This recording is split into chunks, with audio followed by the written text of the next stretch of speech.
Hello friends, welcome to Ramas Yummy Kitchen. இன்னைக்கு நம்ம என்ன பார்க்க போறோம்னா ஒரு மலேசியன் ஸ்டைல் புலாவ் தான் பார்க்க போறோம்.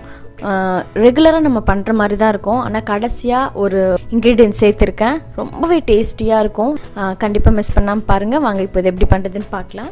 ஃபர்ஸ்ட் குக்கர்ல 1 டேபிள்ஸ்பூன் எண்ணெய் விட்டுக்கிறேன்.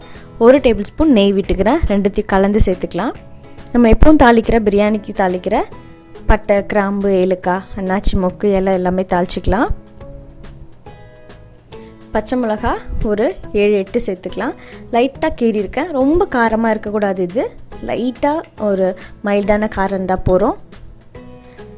வெங்காயம் நைஸாக கட் பண்ணதை சேர்த்துக்கலாம். எல்லாத்தையும் நல்லா வதக்கிக்கலாம். இப்போது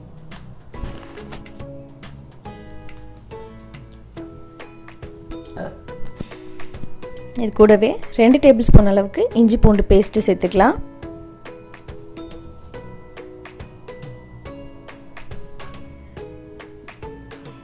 இஞ்சி பூண்டு பேஸ்ட் நல்லா வாசனை வர அளவுக்கு வதக்கிட்டு காய் சேர்த்துக்கலாம். இன்றைக்கி இதில் நான் கேரட்டும் பட்டாணியும் சேர்த்துக்கிறேன். அதையும் சேர்த்து நல்லா ஒன்றா வதக்கிடலாம்.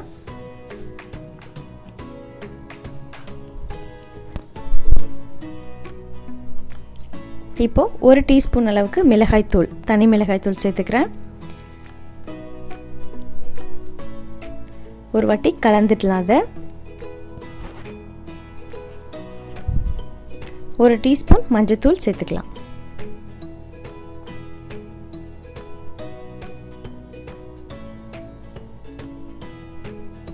இப்போது நல்லா எல்லாத்தையும் சேர்த்து ஒன்றா வதக்கியாச்சு. இப்போது நான் தேங்காய் பால் எடுத்து வச்சுருக்கேன். நல்லா திக்கான தேங்காய் பால். 1 கப் தேங்காய் பால், 1 கப் தண்ணி சேர்க்க போகிறேன். 1 கப் ரைஸ் எடுத்தோன்னா 2 கப் தண்ணி சேர்க்கணும். அதுக்கு தேங்காய் பால் 1 கப்பும் 1 கப்பு தண்ணியும் சேர்த்துக்கிறேன். இப்போ தேவையான அளவுக்கு உப்பு. இப்போ இது நல்லா கொதிக்கணும். நம்ம உப்பு சேர்த்ததுக்கப்புறம் நல்லா கலந்து விட்டுருங்க. கொதிச்சதுக்கப்புறம் நம்ம அரிசி சேர்த்துக்கலாம்.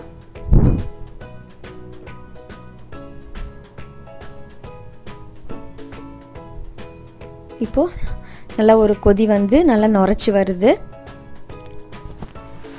இப்போது நம்ம ஊற வச்ச பாசுமதி ரைஸை எடுத்துக்கலாம்.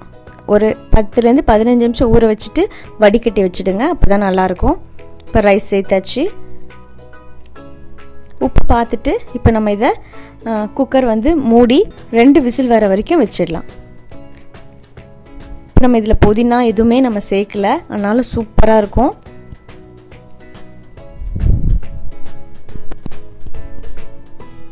இப்போது குக்கர் ப்ரெஷர் அடங்கியாச்சு. நம்ம குக்கர் திறந்து பார்க்கலாம். இப்போ ரைஸ் நல்லா சூப்பராக ரெடி ஆகிடுது. இப்போ இதில் நான் சொன்ன மாதிரி ஒரு டேஸ்டியான இன்க்ரீடியன்ஸ் இதான். பட்டர் நல்லா ஒரு பெரிய டேபிள் ஸ்பூன் அளவு சேர்த்துக்கோங்க. அது கூடவே குக்கும்பரும் பைனாப்பிளும் கட் பண்ணி வச்சுருக்கேன், அதையும் நம்ம சேர்த்துக்கலாம். ரைஸ் சூடாக இருக்கும் போதே பட்டரு, குக்கும்பர், பைனாப்பிள் இப்போ இதை சேர்த்துட்டு ரைஸ் கூட எல்லாமே நல்லா மிக்ஸ் ஆகிற மாதிரி கலந்துடலாம். பொறுமையாக கலந்து விடுங்க. கலந்தாச்சு. இந்த மாதிரி புலாவ் கூட பட்டரும் இந்த காயும் சேரும் போது அதோட டேஸ்ட்டு ரொம்பவே சூப்பராக இருக்குது. எனக்கு தெரிஞ்ச ஒருத்தவங்க இதை சொல்லி கொடுத்தாங்க. அருமையாக இருந்தது. நீங்களும் இதை ட்ரை பண்ணி பாருங்கள்.